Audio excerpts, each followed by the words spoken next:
سلام دوستان، خوش اومدید در پادکست ما و نقد. پاکور بگی برو سینما حال کن، حتما در تئاتر هم کار میکنیم. امروز ما یه تئاتر جنایتوری که رفتیم دیدیم به نام تئاتر تهران پاردیس تهران از سینا سایی و فرزین محدث.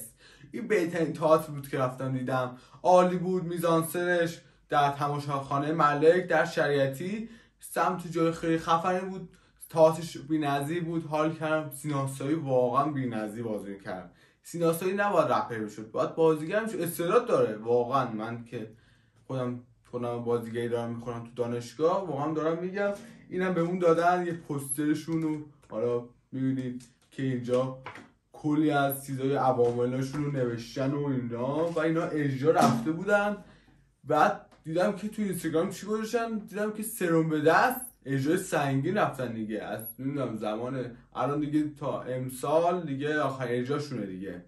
ولی عالی بود. میزانسر فرزین محدث خوب بازی کرده بود، سینا سایی خوب بازی کرده بود، یه بازیگر دیگه هم بود به نام آیدا ماهرنی، اونم خوب بازی کرده بود. دختره واقعا بی‌نظیر بود. نمره که 1 تا 20 میخوام بدم 20 رو میگیره. در پادکست ما و نقد دیگه. بدرود.